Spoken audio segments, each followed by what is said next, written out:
Hi, I'm Dave from Wine with Dave. Tonight is Friday, June 12th, episode 50. Tonight's guest is an educator on the topic of race in America, Jeremy Ogunba. All I ask is you have an open mind, an open heart, and ask a lot of questions.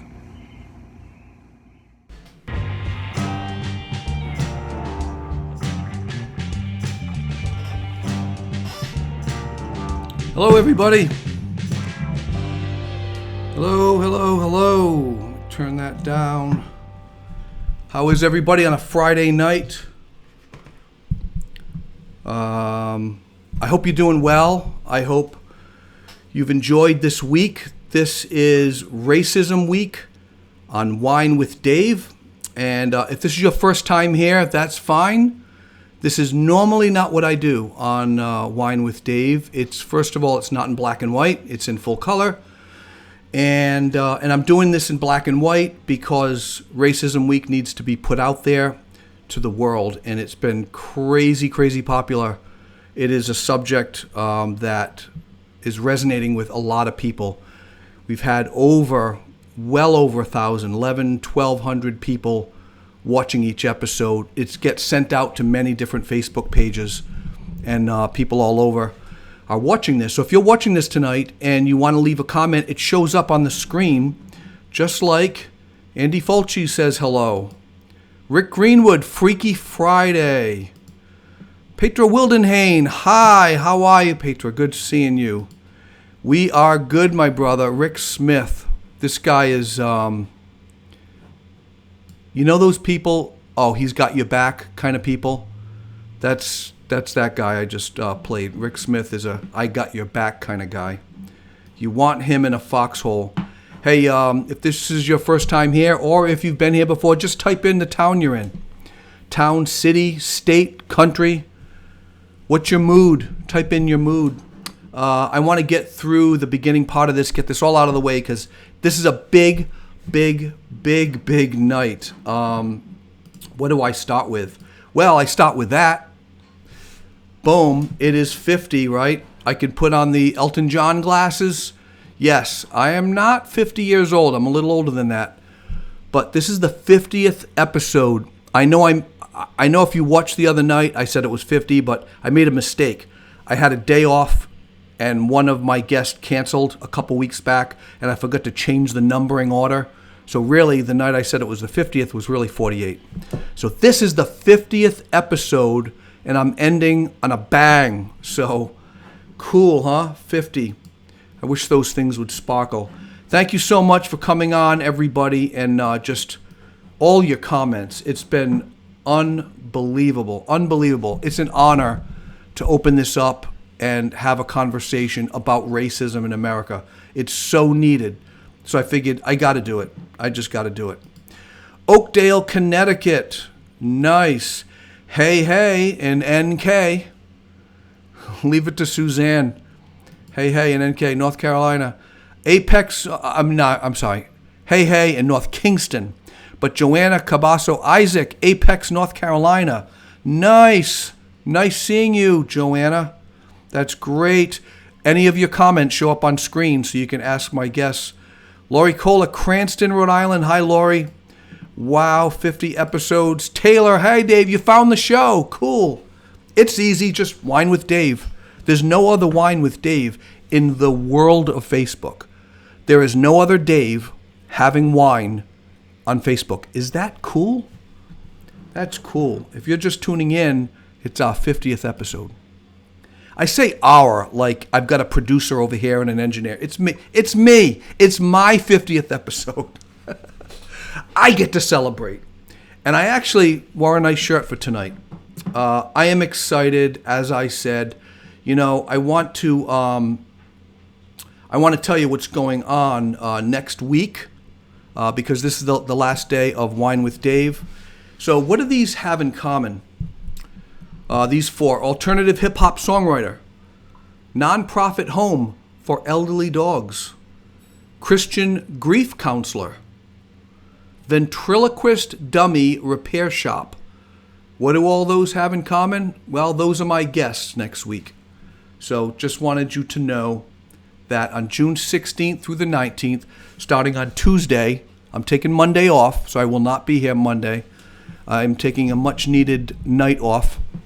I haven't even seen my wife since April 1st. No, I'm kidding. I see her, but I haven't had a wine with wife, and I need one of those, so that would be good. So yeah, tune in next week. Some really interesting clients, customers, no, not customers, guests. I'm in the business world here. Tonight is the last episode of Racism Week, but don't get sad, because we've got some news that I just kind of discovered a few minutes ago. But I'd like to share something with you on the last night. This is from Maya Angelou. I edited a video. I just want to give this to you guys as a little gift.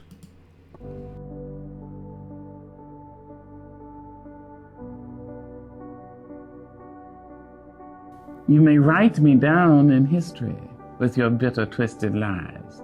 You may trod me in the very dirt, but still like dust, I'll rise. Does my sassiness upset you? Why are you beset with gloom just 'cause I walk as if I have oil wells pumping in my living room? Just like suns and like moons, with the certainty of tides, just like hope springing high, still I rise. Did you want to see me broken? Bowed head and lowered eyes, shoulders falling down like teardrops, weakened by my soulful cries. Does my sassiness upset you? Don't take it so hard just 'cause I laugh. As if I have gold mines digging in my own backyard. You can shoot me with your words. You can cut me with your lies. You can kill me with your hatefulness. But just like life, I'll rise. Does my sexiness offend you? Oh, does it come as a surprise that I dance as if I have diamonds at the meeting of my thighs? Out of the huts of history's shame I rise. Up from a past rooted in pain I rise. A black ocean leaping and wide, welling and swelling, I bear in the tide. Leaving behind nights of terror and fear, I rise. Into a daybreak miraculously clear, I rise. Bringing the gifts that my ancestors gave. I am the hope and the dream of the slave. And so, naturally, there I go rising.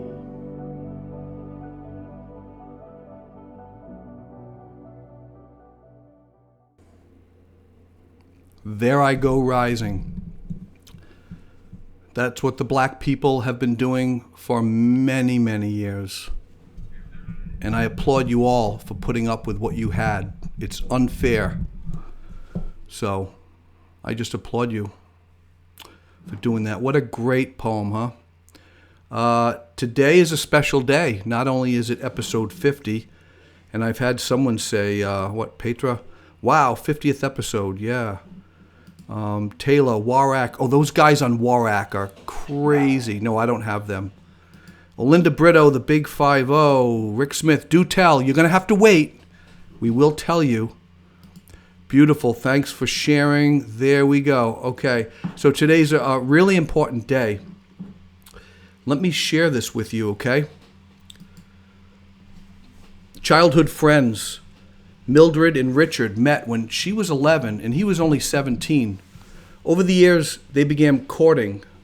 In 1958, when Mildred turned 18, the couple married in Washington and returned to their hometown of north of Richmond. However, 2 weeks later, authorities arrested the couple.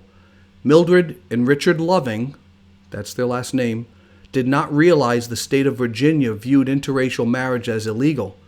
The Lovings pleaded guilty, and to avoid jail time, they agreed to leave Virginia. While living in Washington, D.C., the Lovings started legal action by writing Attorney General Robert F. Kennedy. Kennedy referred the case on to the American Civil Liberties Union. The The Warren Court unanimously ruled in their favor, and the Lovings returned to their Virginia home where they resided with their 3 children. And there they are. Today is June 12th, National Loving Day. Each year on June 12th, we commemorate the anniversary of the 1967 United States Supreme Court decision, Loving versus Virginia. This decision struck down all anti-miscegenation laws remaining in 16 U.S. states. The ruling cited that there can be no doubt that restricting the freedom to marry solely because of racial classifications violates the central meaning of the Equal Protection Clause. In the United States, anti-miscegenation laws were U.S. state laws banning interracial marriage. Today, June 12, 1967, is when they ruled on that. Loving versus Virginia.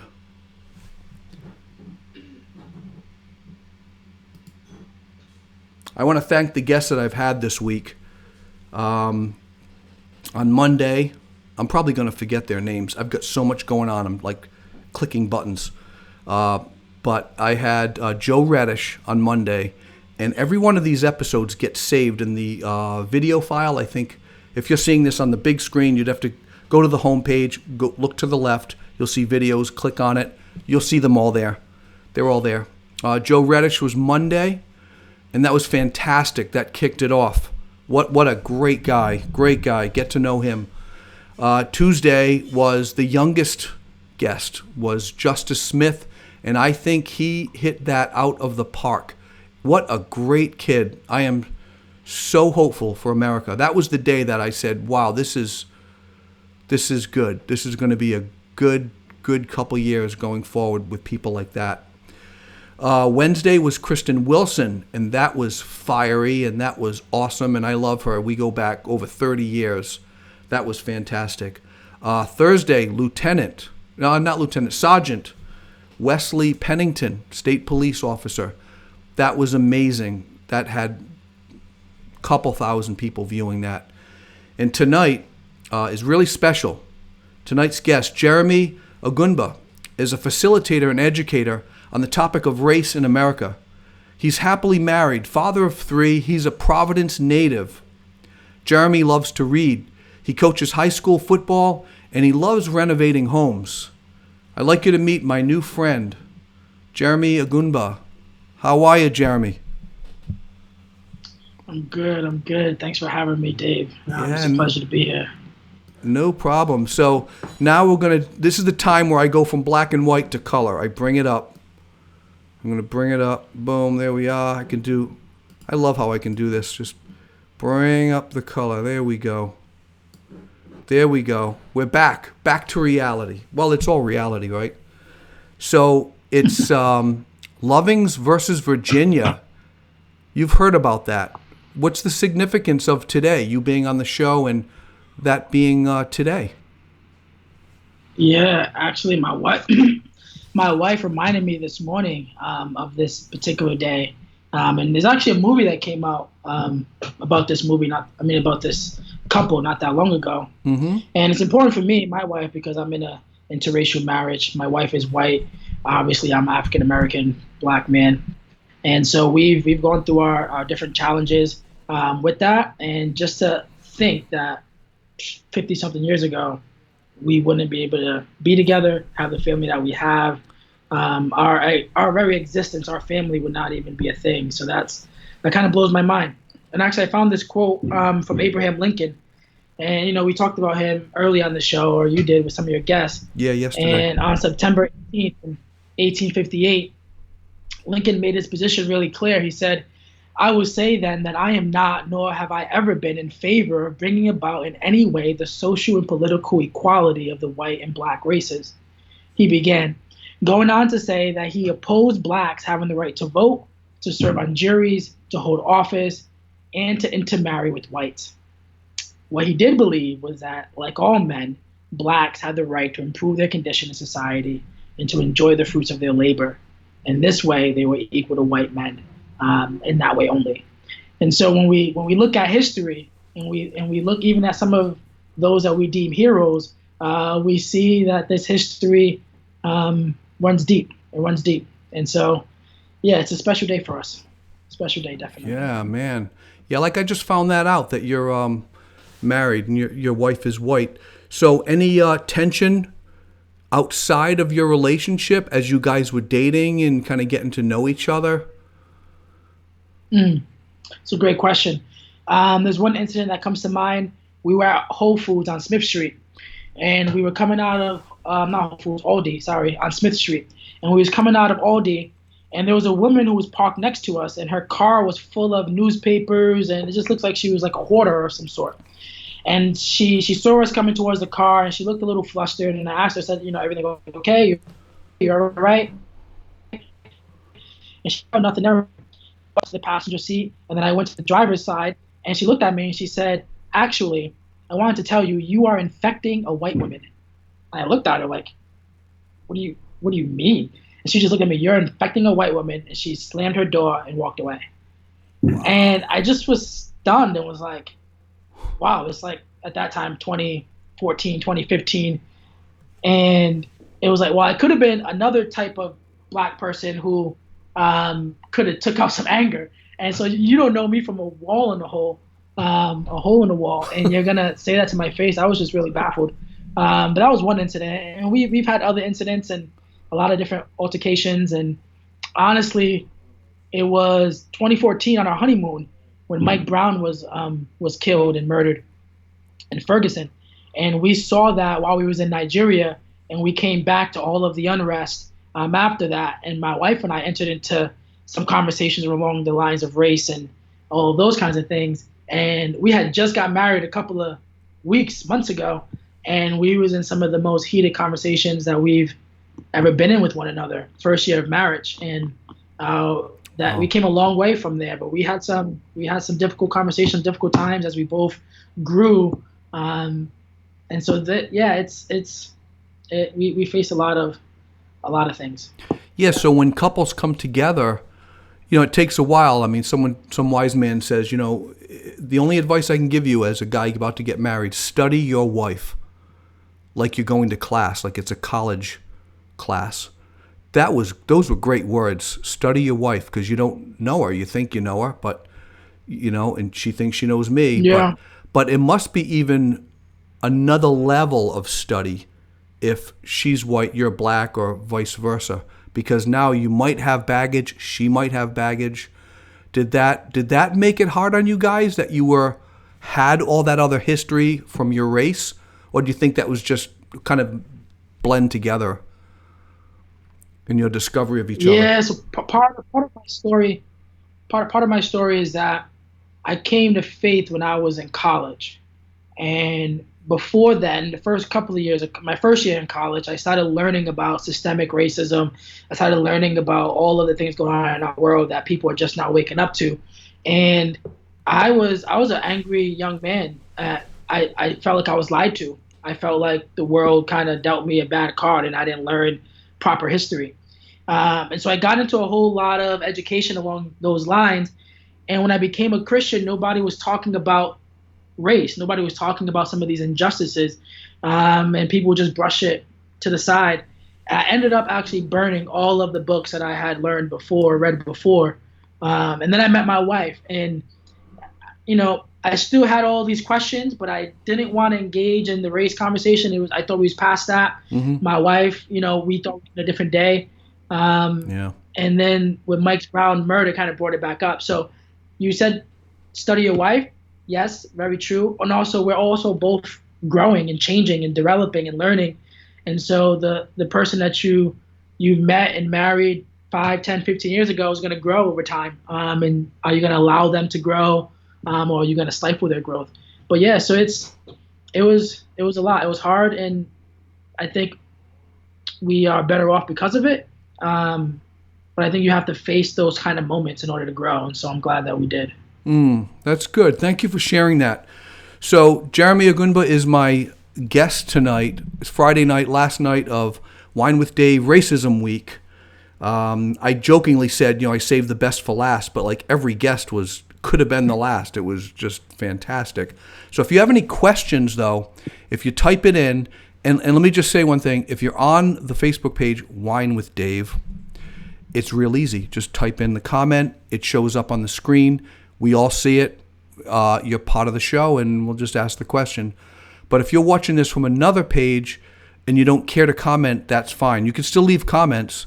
They just won't show up on the screen. So if you really want to ask a question to Jeremy, because he is an educator on racism in America, you'd have to just jump off the page you're on and go to Wine with Dave Facebook page, and then just jump on that one right away.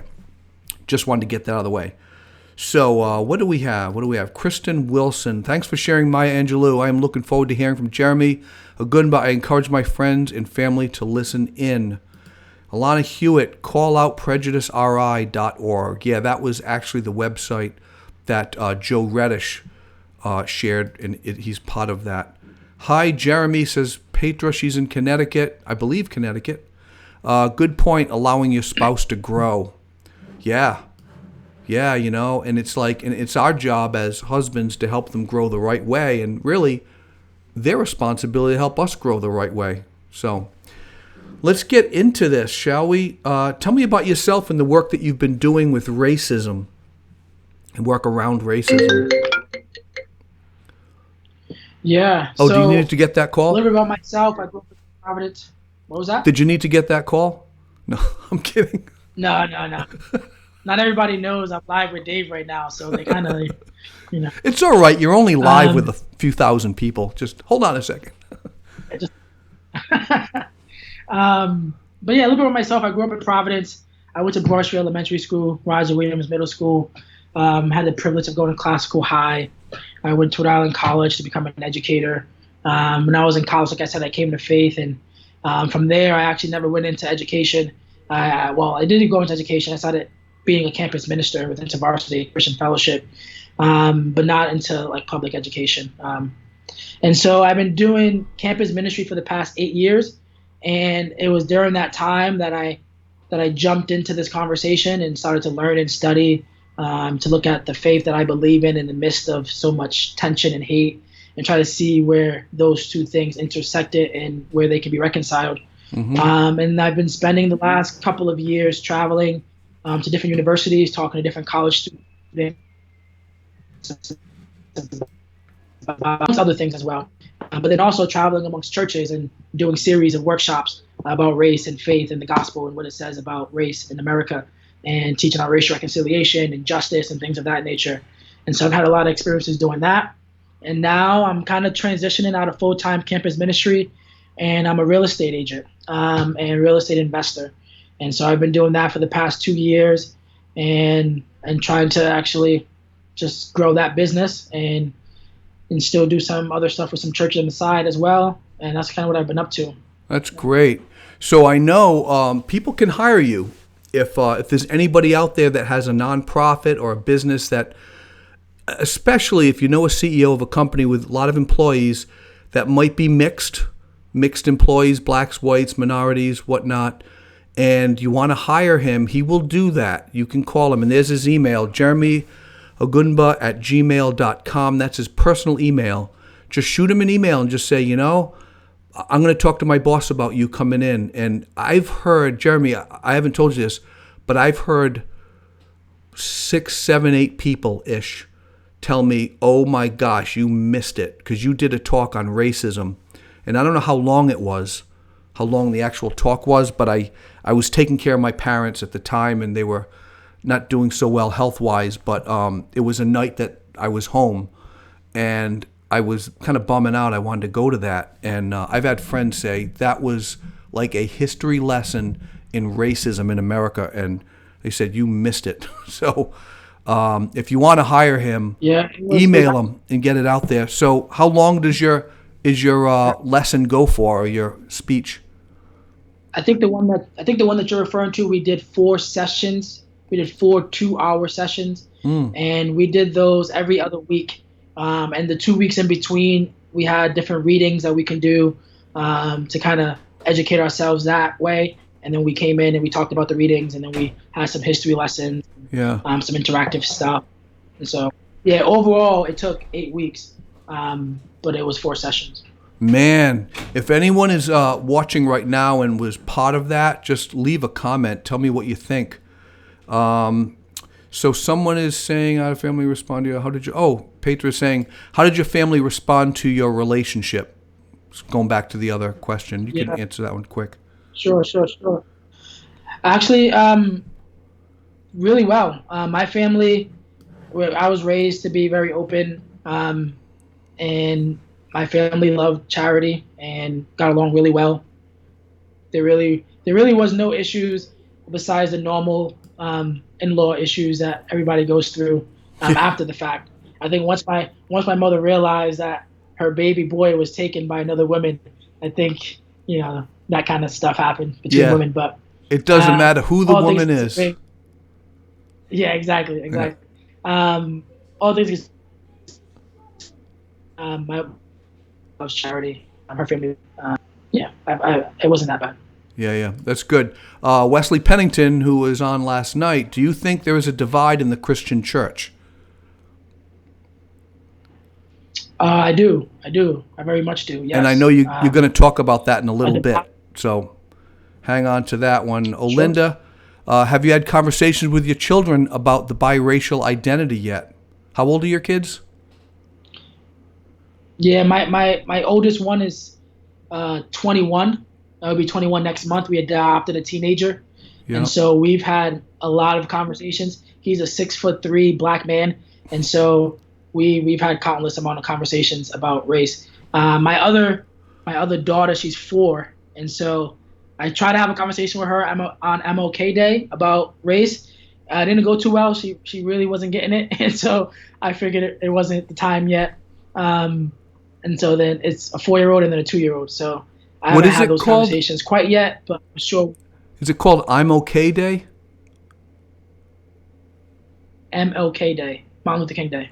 Oh, Martin Luther. I thought you said I'm Okay Day. I thought that was MLK. Sorry. Yeah. No, that's okay. Rick Smith says it changed my life because he was there.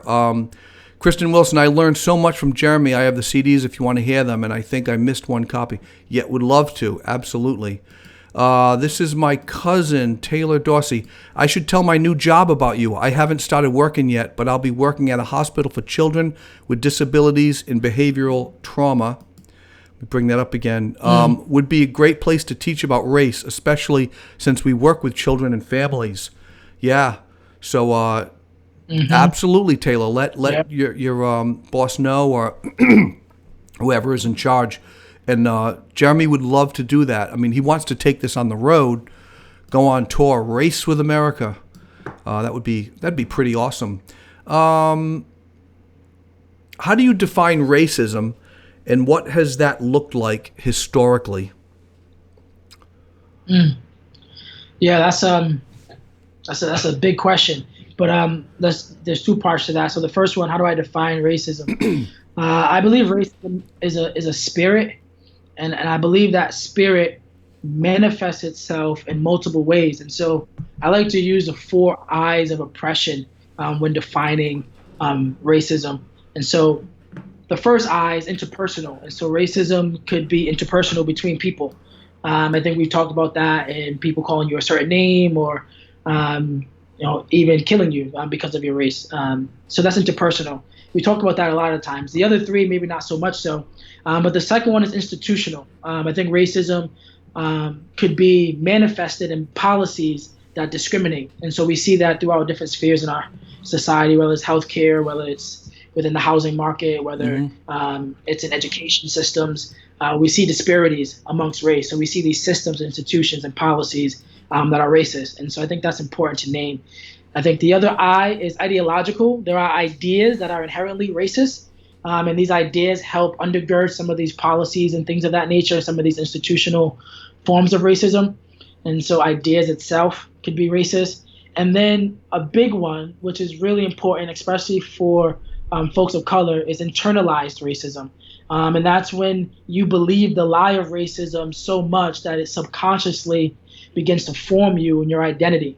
And I think so many people of color are bombarded with images and with stories and with all these different forms of racism around them, that if you're not careful, or if somebody's not pointing out the lie for you, you can believe that you yourself are inferior, and then you've internalized that racism, and now you're living out of this place of inferiority, or in different areas. So it can be internalized. I think that's the worst form in some ways, because many times it's subconscious, but it has a toll on us. And so I like to describe racism in those four particular ways. Wow. So talk about the institutional a little bit, if you can go deeper in that. Yeah. And that's the thing. When slavery was abolished, supposedly, it kind of morphed. And many of the ways in which it morphed into institutions and structures. For example, the prison industrial complex, talking about the prison system and the ways in which the prison system targets men of color.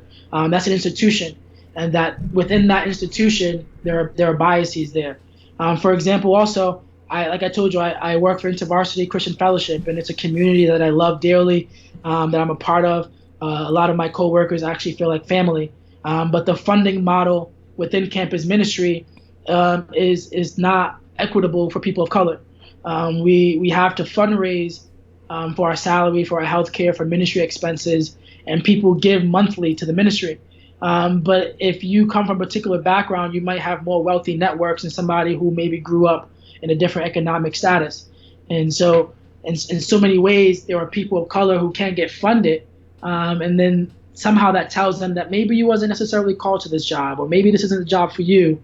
And so that system, that institution, in some ways is bent towards racism, because it produces inequalities amongst different people of race.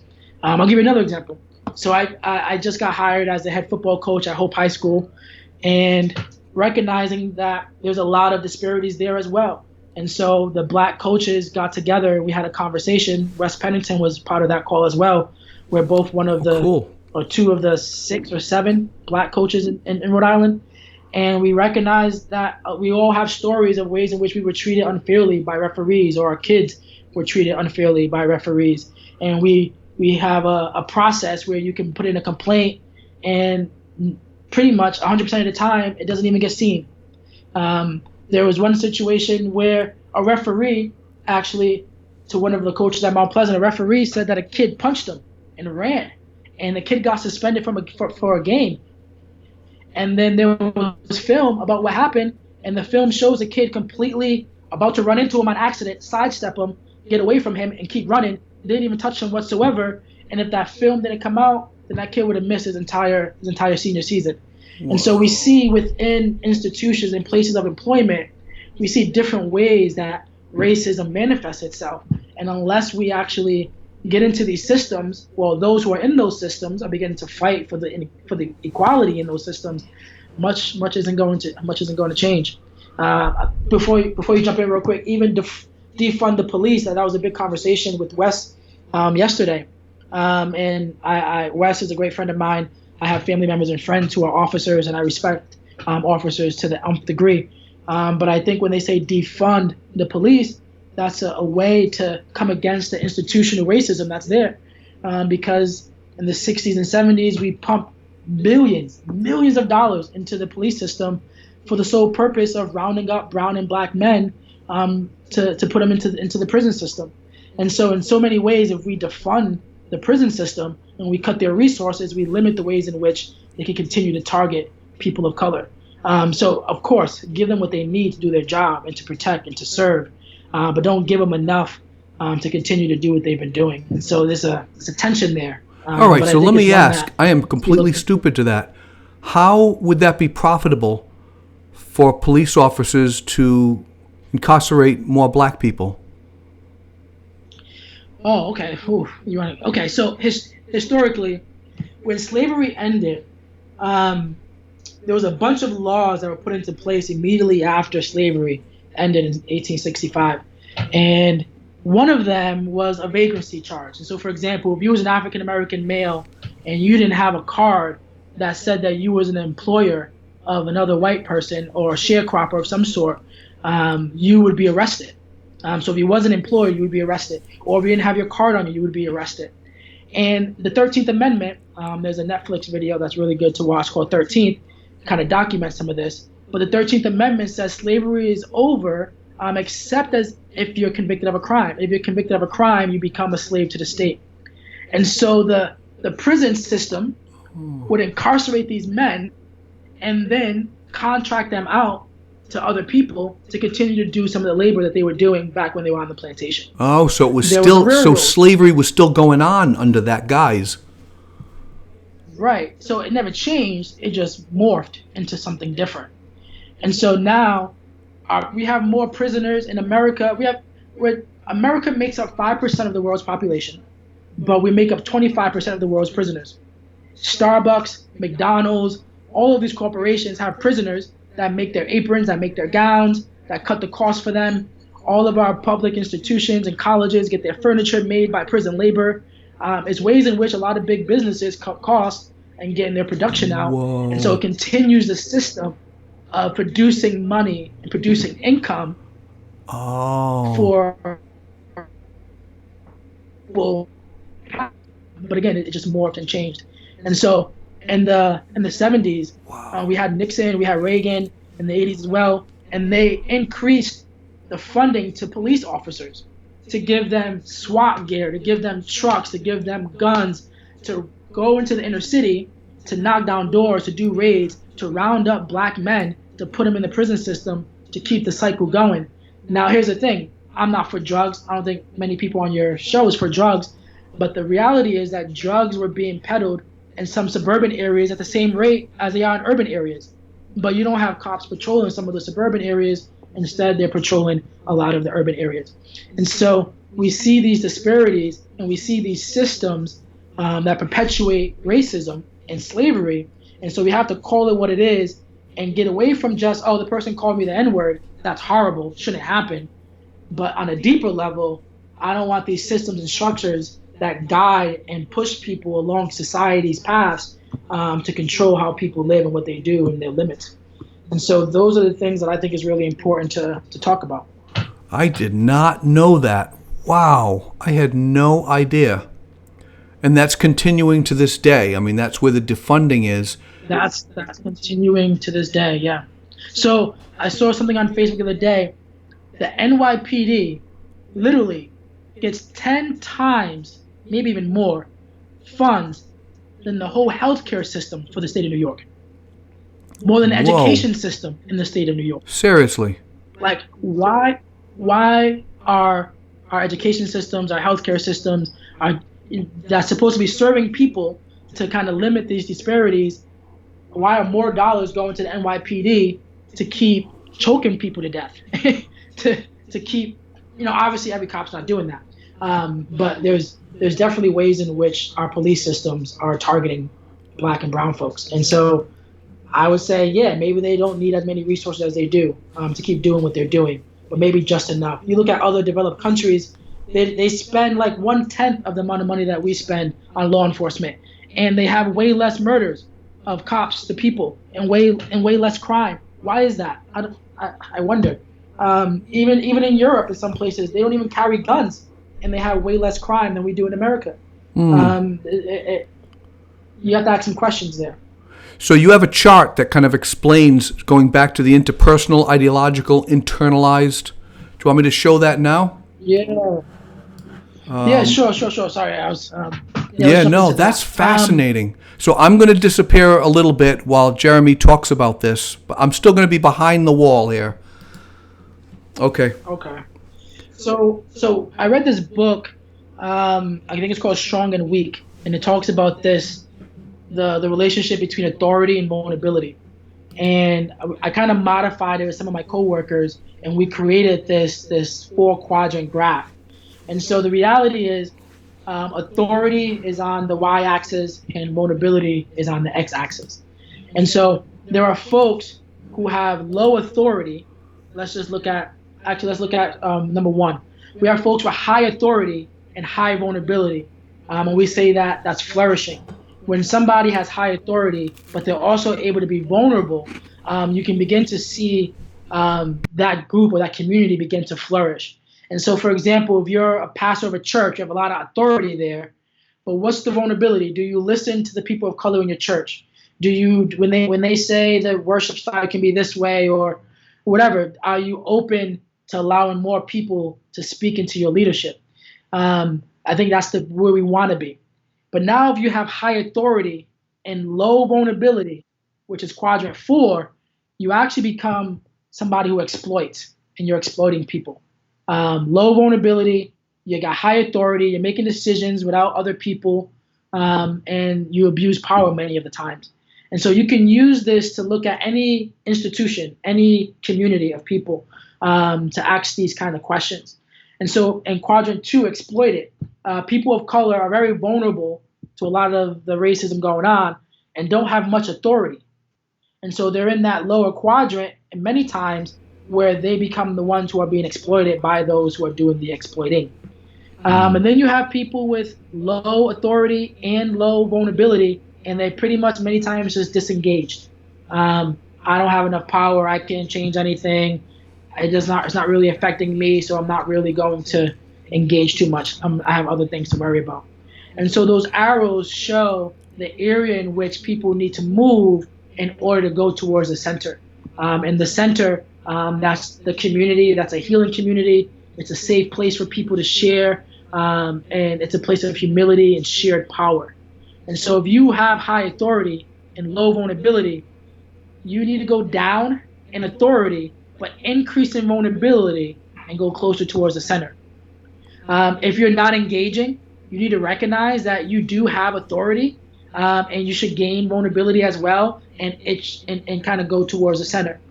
If you are vulnerable and being exploited, first we got to limit your vulnerability, right? So you're no longer being abused in many ways or exploited, and increase your authority, bringing you closer to the center and giving you a voice to be able to create change.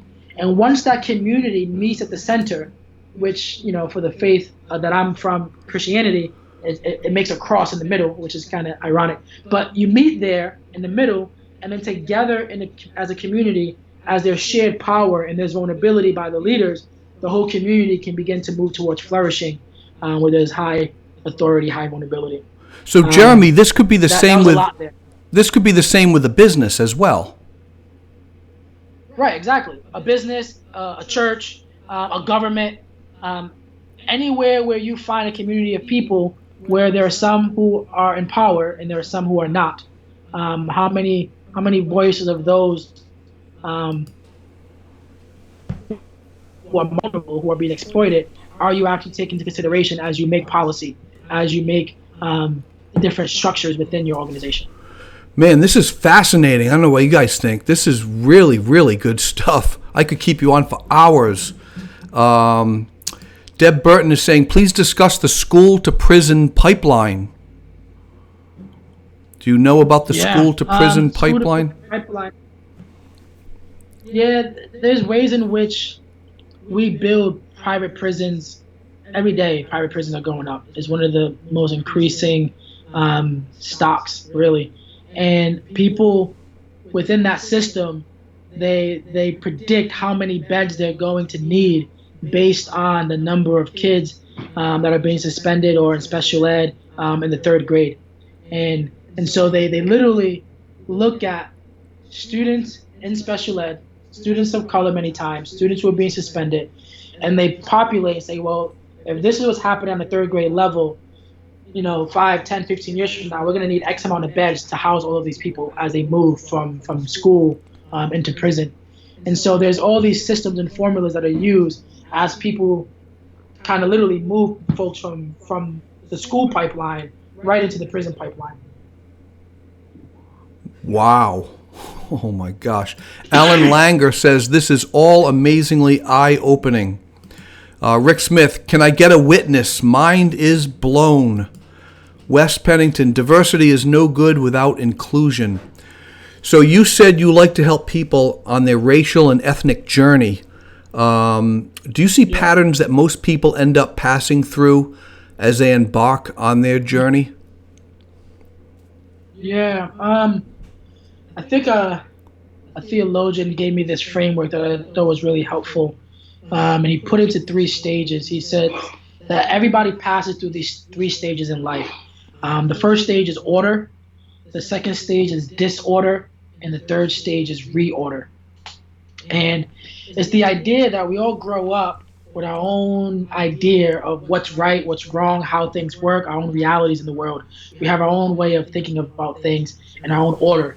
At some point, as you grow, that order is going to be challenged, and that order is going to come into question. And there's going to be a level of disorder. When I went to college and I started learning actual history, there was a shaking up of that order, of what I thought I knew, and there was disorder. And I think for white America, when we have conversations about race and systemic racism, there's a way in which that order of what we thought we knew gets a little disturbed, and we see some disorder. And at that point, we have an option. Do we go back to our order? Do we double down on what we think we know? Or are we open to sit in the tension of the disorder? Are we open to hear the controversy of our own viewpoints and going back and forth? Are we able to sit in that tension? And if we are able to sit in that disorder and not retreat back to our order, we then can get to a place where we can begin to reorder our thoughts with new information, with new facts, with new data, with new understandings of history. We begin to reorder ourselves. And so I think so many people who are doing a lot of these interpersonal acts of racism, many times they've hit that disorder and they didn't like it, and they retreated back to the order. They doubled down on it. Mm-hmm. And in the Christian faith, we call it death and resurrection. Are you willing to die, to sacrifice of some sort, in order to see some sort of resurrection on the other side of that, to see some hope on the other side of that, to see something change for the better, some restoration?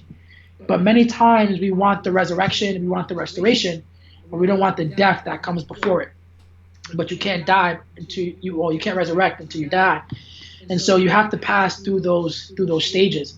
And so I feel like that's a big one. I think also if you look at the stages of grief that one goes through, I think you can juxtapose that to how we go through racism, where it's denial, then it's guilt, and then eventually we end up at acceptance and hope.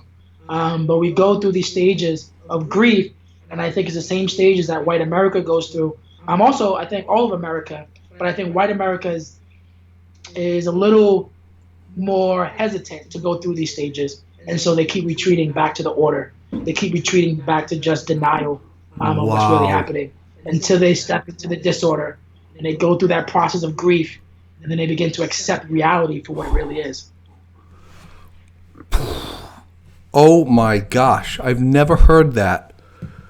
White America is unwilling to go through grief. What a great analogy. Wow. So it takes someone to really listen hard as a white guy to say, you know what, I need to be broken down. I'm being shocked at what's going on. And then to rebuild and go back to reordering. That is crazy, man. That is crazy. And thank you for sharing that. Alana Hewitt says, be uncomfortable. Kristen Wilson, who was on Wednesday night, says, yes, slavery has been legally perpetrated. A black man commits a minor crime like selling marijuana, gets 25 years in prison. Free labor and... my comments don't stay up too long. Free labor or labor with very limited pay. A white young college student commits rape and gets 6 months. That happens, right? Does it happen? Taylor, I took a psychology... Even if you keep the conversation...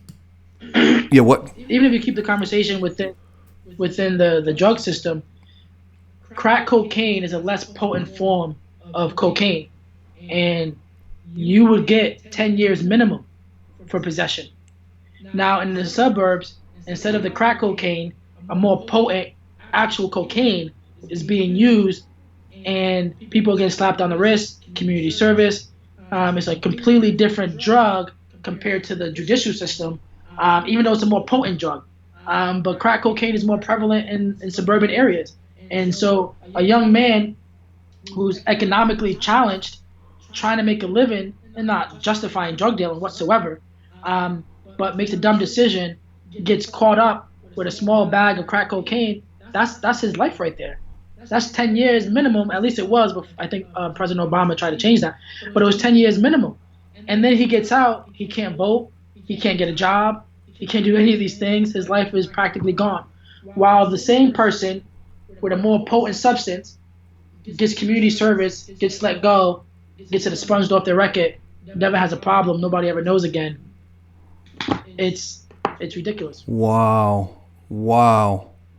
So Taylor was saying, I took a psychology of gender class and a psychology of diversity class with the same professor, and she taught all about institutional racism and other isms. Gonna have to show her this. Yeah, absolutely, Taylor. And she said I should stop posting it as a YouTube. I am. I got to take a break. And then all of these shows are going to be on a Wine with Dave YouTube channel. So that is in the works. It's true about grief. Yeah, that's Suzanne Bays. That's amazing. What resources do you think will be helpful for people to engage in as they continue their journey? Yeah. If you read books, there's a number of books. There's a book called White Awake by Daniel Hill. I think is really helpful. Roadmap to Reconciliation by Brenda Salter McNeil, another really helpful one. This one is one that I teach from a lot, called The Definitive History of Racist Ideas in America by Ibram Kendi. And he's the same one. He wrote a book called How to Be an Anti-Racist. It's phenomenal stuff. If you're not a big reader, there's podcasts that are out there. One podcast I would listen to is called Scene on Radio, SCENE, Scene on Radio, and he does a series on whiteness. And so many times when we talk about race, we look at people of color and ask about their experience, but he turns the lens to whiteness and he goes into history.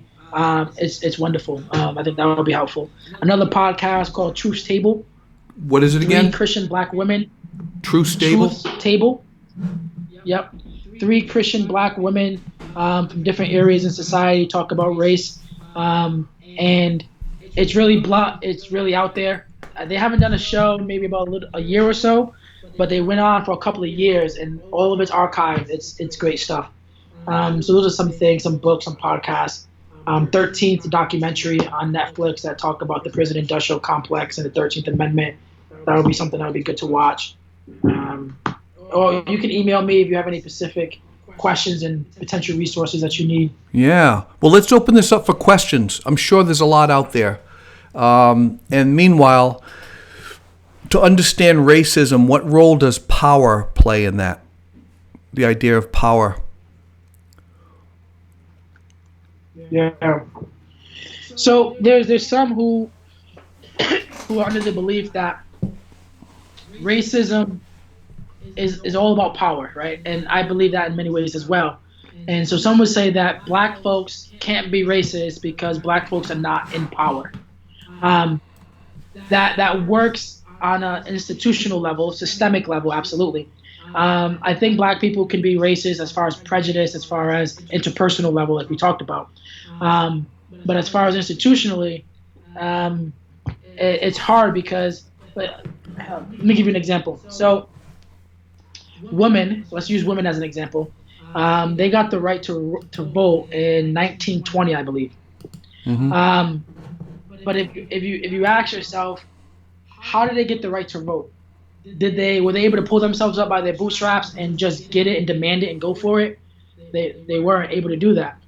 They needed men who made up all of Congress to pass laws to actually give them the right to vote. And so, in a similar way, if men didn't do that, women would still be in the same situation that they are in without the ability to vote. In the same way, our Congress is made up of 70-80% white folks. We need those folks who have that sort of power to actually change some of those policies.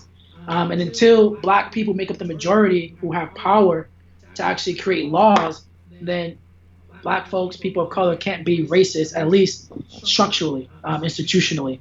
Unless maybe you have your own business or if you travel to Africa, Dave, by all means, that can very much play a role.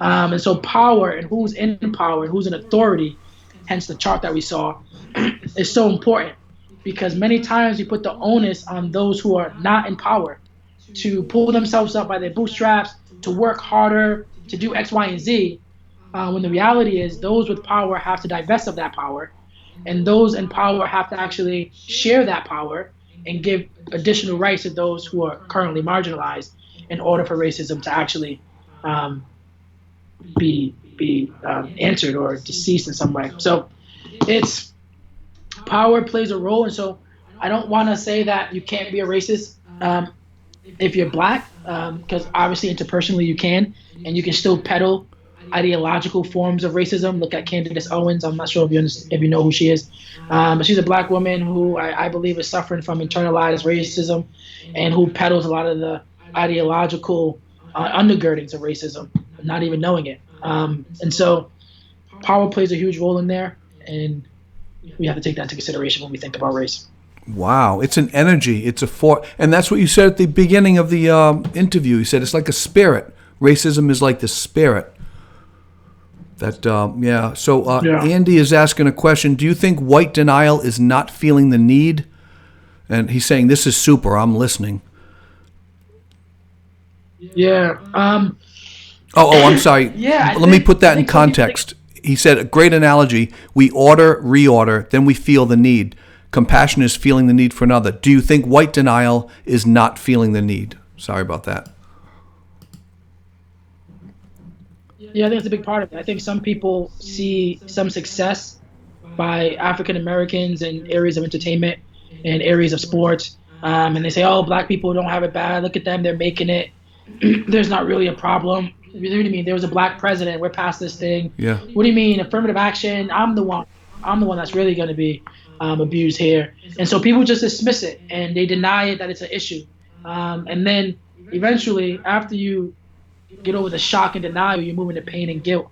And there's an idea of white guilt. I'm not a fan of white guilt. I think white guilt kind of takes the onus off of the situation and puts it back on the person who's feeling guilty. Yeah. But that's another phase that people go through that they have to get past in order to have an actual conversation. So pain and guilt is the next phase of grief in a lot of ways. And then anger. People are just upset. And we see this not just with white America, but with black folks as well and people of color. But I think people of color have actually gone through the process because they had no choice. They couldn't just deny it. It was reality. After the anger, they say bargaining is the next phase, and then depression and sorrow. And then finally, they say acceptance and hope is a final stage of grief. But that last stage is the only one that sounds good, acceptance and hope. The first five they sound horrible. You got to go through that. Those first five, how are you going to get to acceptance and hope? Right. Wow. So do you think white people have to go through all of those? Because I don't know if I've ever felt white guilt.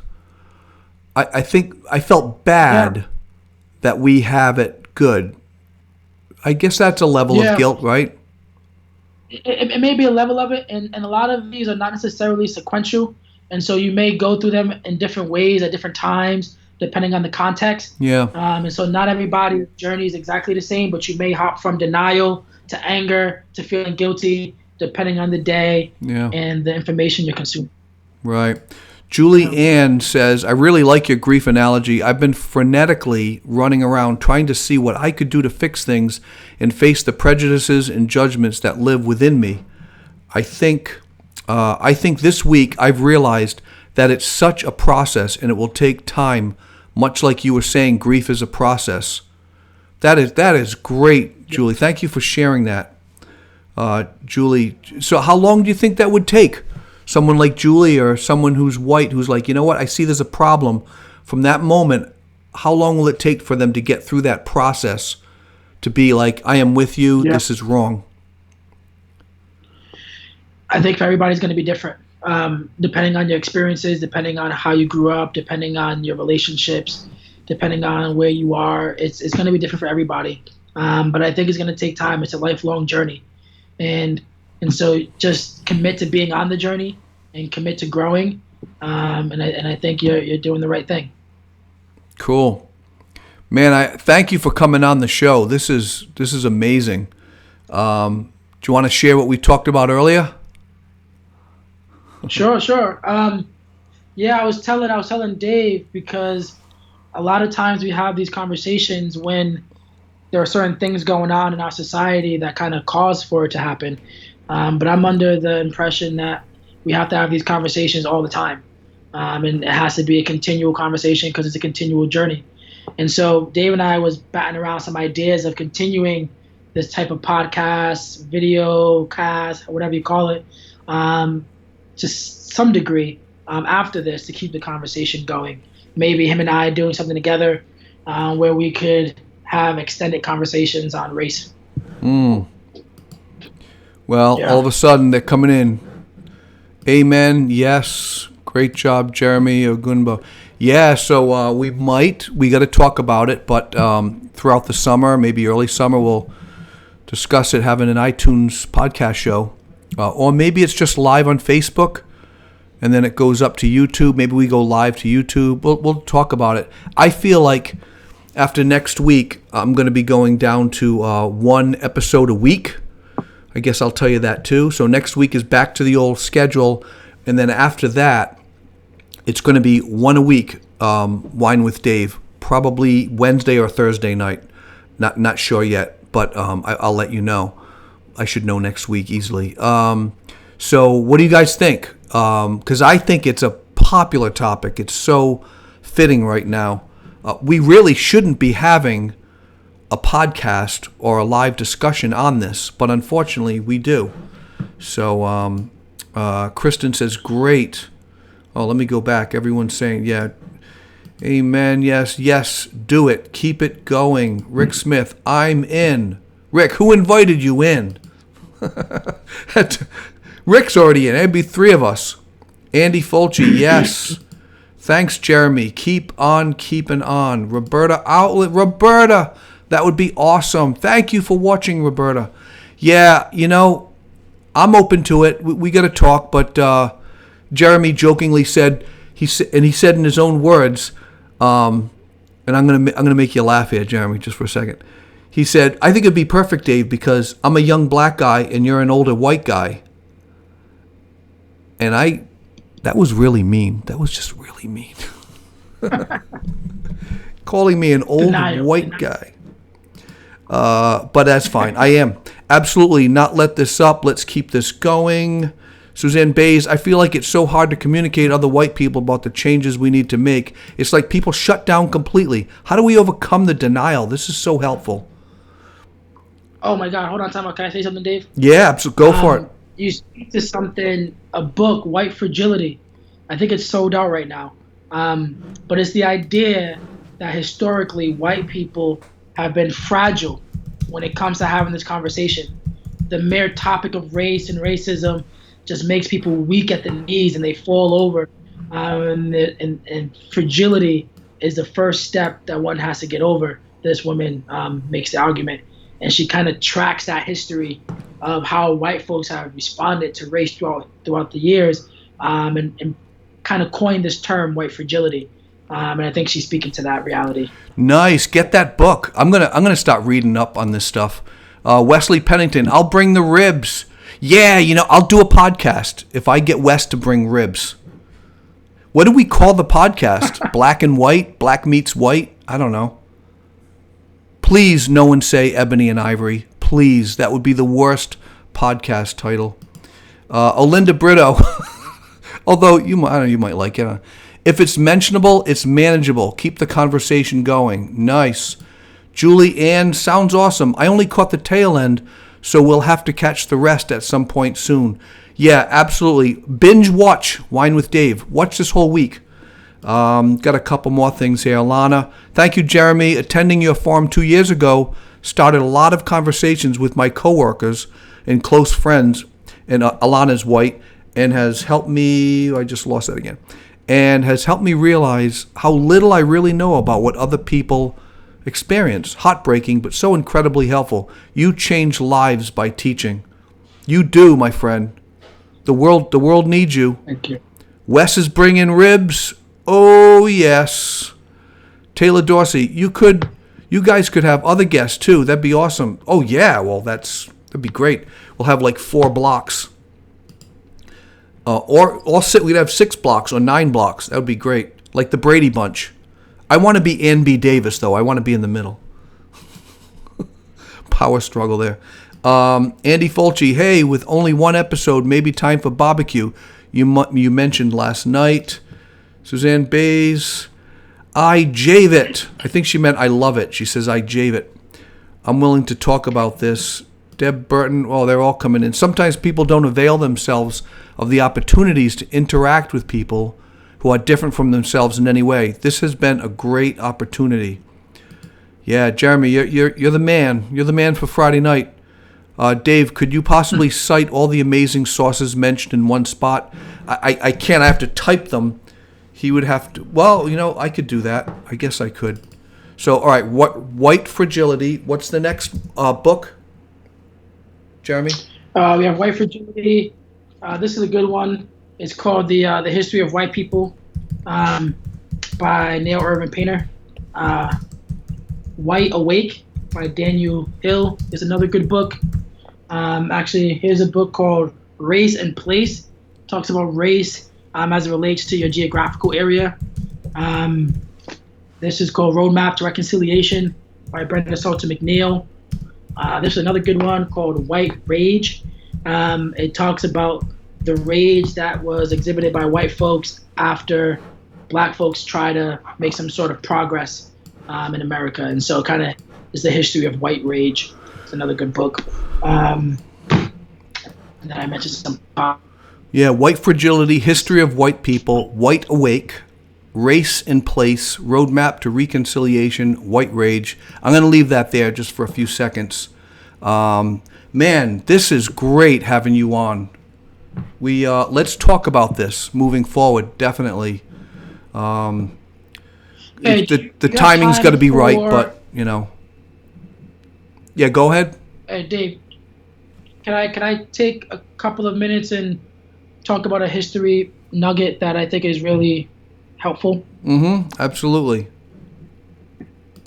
I know we're past time. No, that's fine. We got time. Have a place to go or not.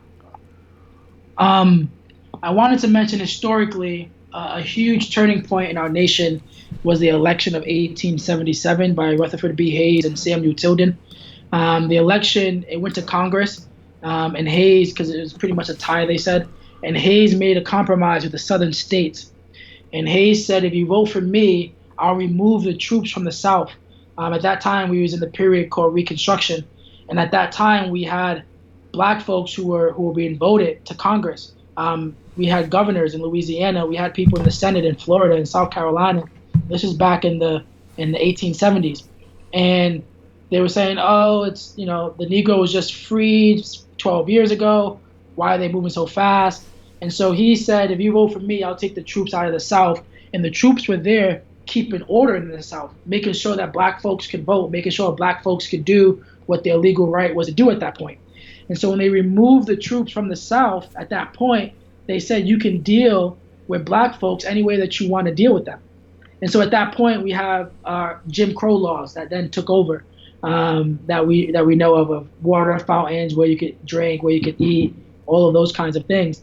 And we saw lynching of black men, and not just men, but women as well, skyrocket after that time, all the way up into the 60s.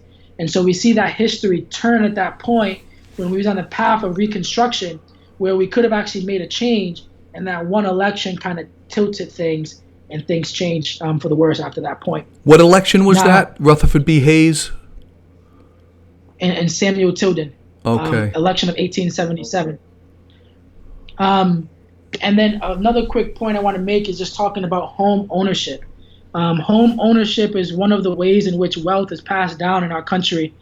And in 1929, 8 months into Hoover's presidency, the stock market crashed. 5,000 banks closed up, and there was a huge depression. In 1932, Franklin D. Roosevelt runs for president, promising a New Deal, and he wins, and he restructures the housing system. Before his restructuring of the system, in order to buy a house, you'd have to put 50% down and then pay off the rest of the 50% within 5 years. If that was the case, I still would not be able to own a house. Like nobody would.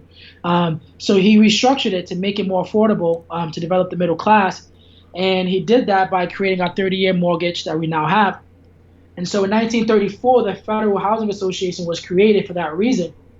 And so now between 1933 and 1962, $120 billion went into this project with home loans and business loans. Now, if we do the inflation, check this, right? If we do the inflation, that's 2,150,949,618,320.61 was given from the Federal Housing Association for home ownership. 98% of that went to white people. And so 98% of all that money between 33 and 62 went to white folks being able to buy homes, pass it down to their children, and build generational wealth. Now, that's part of the systems that are still affecting us today. If we look at the GI Bill after World War II, from 44 to 1971, from 1944 to 71, the GI Bill gave out hundreds, thousands, millions, billions of dollars. But most of that went to white folks as well. Men of color had to go to historically black colleges and universities and go into teaching professions and agricultural skills, but they were not allowed into white institutions at that time. And so those veterans that fought in World War II for those 20-something years that the GI Bill was being passed out, again, creating wealth into these communities of people who got free education, was not able to happen for black folks coming back from the war. And so we see the lack of wealth being able to be built up by people of color because of these systemic systems of oppression. And so that's why today the average white person has 13 times the amount of wealth as the average black person in America. A white person without a college degree has more generational wealth than a black person with a college degree. And so you see those disparities, and when you look at history, you see the ways in which we get to the point that we are now. And so when we say, oh, I didn't benefit from racism, that was way past. No, you're benefiting even to this day still because of the things that happened in our past. And so it's not isolated, but it's very much connected. And so when we get into history and we start to connect the dots between the housing system, the judicial system, the education system, the media, overall wealth in general, we see these systems that are working interconnectedly, but also interdependently, and they're compounding on top of one another, again, becoming a tax that people of color carry as we try to navigate these systems called life. So those things are the utmost important. Wow, that is crazy. And even the prison systems, like you were saying earlier. Housing. Deb Burton says housing segregation continued in some areas into the 1980s. Redlining still continues to this day. You know about redlining, Dave? No. Tell me about that. Redlining is where brokers, real estate brokers, will separate their cities into areas, and they'll outline one part of the city in red, one part of the city in blue, and one part of the city in green. If it was green, that'll be like your east side, high market values, everything's great. Blue will be like your middle of the road, kind of in Providence. That'll be like your Mount Pleasant area. But red will be the areas like the south side of Providence, and the red areas, they would give no loans, no home loans, no business loans if the property was in that area. And so for decades, redlining existed where these areas couldn't get loans to make capital improvements of their buildings and of their properties. And so those buildings lost value over these decades, never being renovated, never being invested into. Wow. And now we have some of these communities in Detroit and all over the city. You just look at these, all over the country, look at these cities, and you see the property values where they are, and it's because of redlining. It's because of that history. But white people could get the loans to buy the property, but if you own the property, it's already redlined. You can't improve on it. Wow. Yeah, well, white people you couldn't get the loans in those areas at all in general. So white people just didn't live in those areas. They went elsewhere and bought homes in those areas and built what we now know as our suburbs. It's like there's an invisible fist pushing down the black race, suppressing, keeping the black man and woman down with all these systemic institutions that are set up. Is that what you're saying? Yeah. The Bible calls them principalities and powers of the air. Yeah. So let me ask another question. George Floyd and I apologize for last night. I think I said George Flynn. In fact, I know I did. I had to replay it, and it felt like there was a bunch of commotion. Like, it's Floyd, Floyd, Floyd. People were like losing their minds. I mean, I don't know, one person or more. But, folks, I'm an engineer and a producer and the host and the writer and the da-da-da. I was like doing everything. I happened to say the wrong last name. So, where were you when you first heard of it or watched the video? What was your thought on that? Yeah, I think it was Monday night or whatever night it was. My wife and I, we was watching a movie with the family. We went to bed, and then right after going to bed, I woke up to my wife crying hysterically. And I was like, what's going on? What's wrong? What's the matter? And she was trying to explain that she saw the video, and she was scrolling on Facebook, and she was just trying to describe it to me. And I was just trying to console her, but at the same time recognize that I can't watch this film, at least not yet. And so it took me 4 days after that until Friday to actually watch it, to get enough courage to do so. And I work at a group home, third shift, with guys with disabilities twice a week. And so I went there and I sat there and I was like, let me just do it. And so I went scrolling, I found it. I didn't get maybe about a minute into it. I had to stop it and pause it. Tears started coming up, and I don't know, I don't like to cry, so I kind of just held it in. And I still never saw the full video, but saw more than enough that I needed to see. But yeah, that's how I came to hearing about it and to watching it. Yeah, it's and people are wrong saying, a cop murdered him. That's not murder. That's torture. A murder would be like shoot him, kill him, dead, no pain.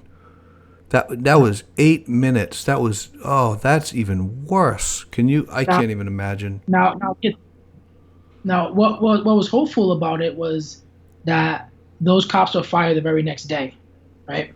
Now, in some systems, some police departments, it's hard to get rid of somebody even after that, right? So the guy who choked out Sterling in New York, he was on the police force for like 5 years after that. And you see a lot of folks who killed unarmed black men are still doing their job, part of the systemic issues within that department in particular. But it's these systems that need to change. And so, hopefully this could be the turning point. You already see different cities defunding and changing some of their policies. No more choking to be done by cops right. To restrain folks. And so hopefully this changes some patterns of systemic oppression. Yeah, it's yep, absolutely. Man, there's so much to talk about. My head is just spinning with that. Julianne, I'm reading a terrific book called Why Are All the Black Kids Sitting Together in the Cafeteria? And the first chapter discusses some home ownership and redlining. I never heard of that. I think I might have vaguely remember hearing it, but... Yeah, I think she's the president of Spelman College. Beverly Tatum wrote that book, maybe early 2000s. Really good book. Paulo says, so true and sad. Better to be uncomfortable and continue to change by speaking on injustice and go forward. Andy Fulci, oh my gosh, so valuable. Thank you. Yeah, isn't it, Andy? Man, so we got to wrap up.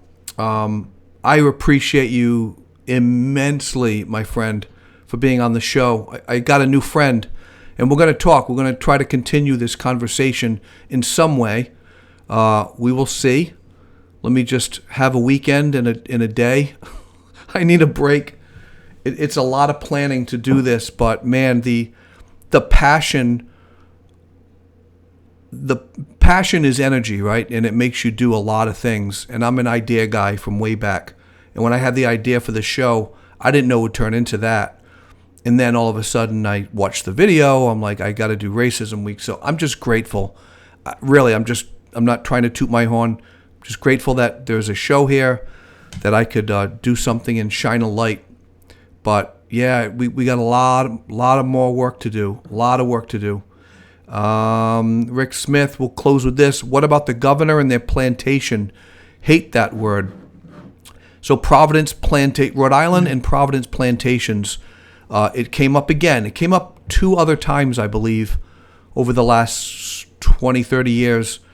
And they're considering, and the governor says, we should do the right thing. That was her words. Now, Dave, though, she, just like last time, she's putting it to a vote for the people to decide. And last time this was on the ballot, 70% of folks voted to keep the name the way that it was. And so I hope things are different this time. But because 70% are white, 70%. right? 70% Exactly. in Rhode Island are white, so that's not. And not all 70% white are pro-white. So it could be, I don't know what it would be, 50, but that's all you need. 50 is still more than 30. And so even if half the white people said, let's keep it, the other half have no choice. I mean, it's just gonna fall. Does she have the power to do that? I don't know. I don't understand politics on that level. Yeah, that's a good question. I'm not sure. I think she may, but I think this may be a more political way to go about it. But I'm not sure.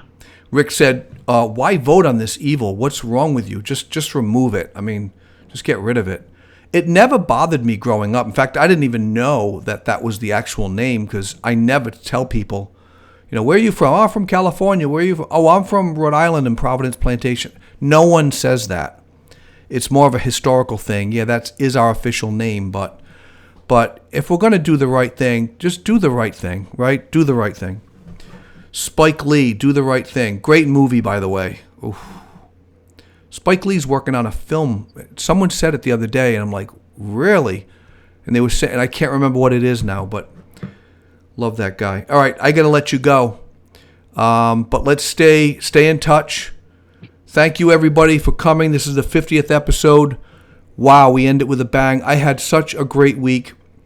All the guests, Joe Reddish, Justice Smith, Kristen Wilson, I keep saying Lieutenant Sergeant Wesley Pennington, and tonight with Jeremy Ogunba. Thank you so much.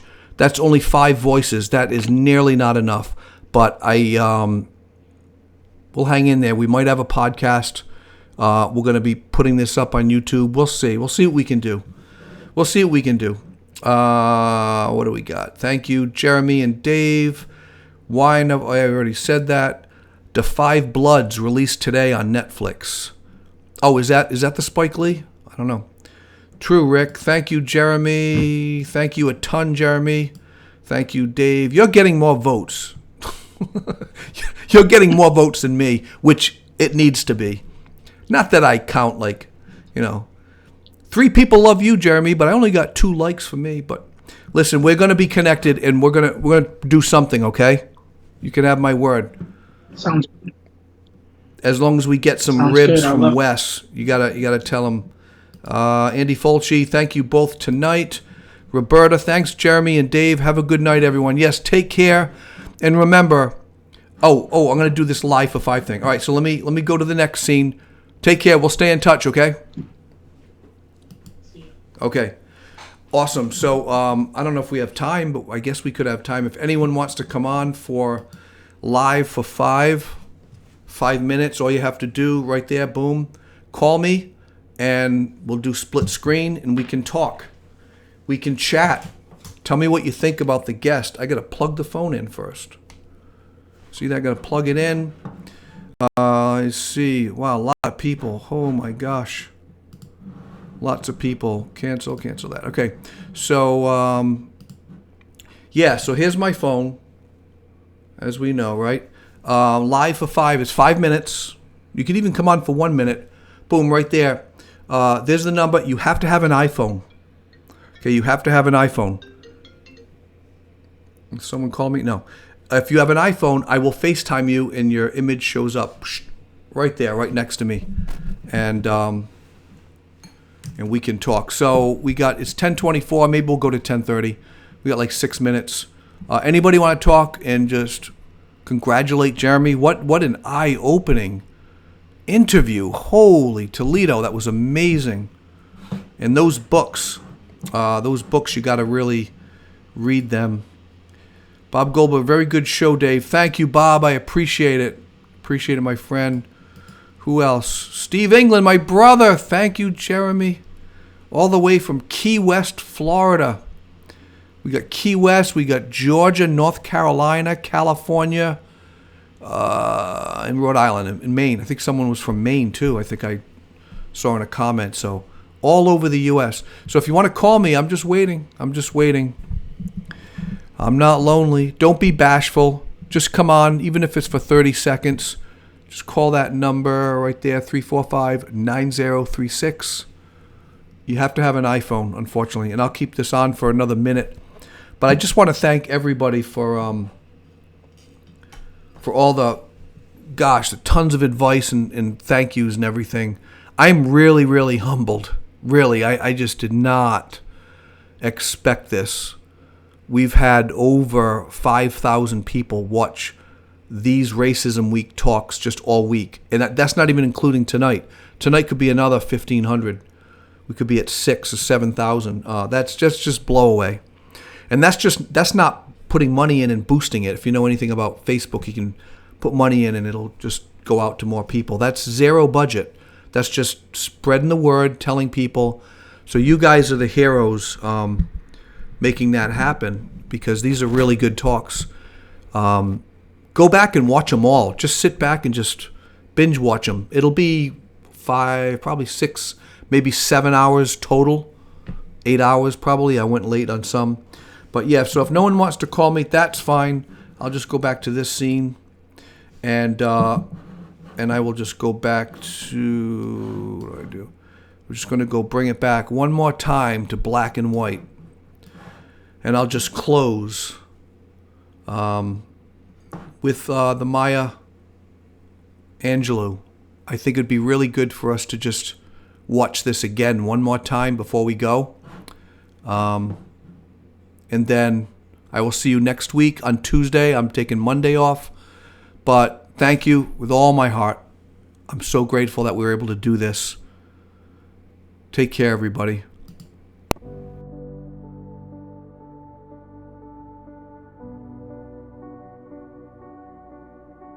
You may write me down in history with your bitter, twisted lies. You may trod me in the very dirt, but still like dust, I'll rise. Does my sassiness upset you? Why are you beset with gloom just 'cause I walk as if I have oil wells pumping in my living room? Just like suns and like moons, with the certainty of tides, just like hope springing high, still I rise. Did you want to see me broken? Bowed head and lowered eyes, shoulders falling down like teardrops, weakened by my soulful cries. Does my sassiness upset you? Don't take it so hard just 'cause I laugh. As if I have gold mines digging in my own backyard. You can shoot me with your words. You can cut me with your lies. You can kill me with your hatefulness. But just like life, I'll rise. Does my sexiness offend you? Oh, does it come as a surprise that I dance as if I have diamonds at the meeting of my gods? Out of the huts of history's shame I rise. Up from a past rooted in pain I rise. A black ocean leaping and wide, welling and swelling, I bear in the tide. Leaving behind nights of terror and fear, I rise. Into a daybreak miraculously clear, I rise. Bringing the gifts that my ancestors gave. I am the hope and the dream of the slave. And so, naturally, there I go rising.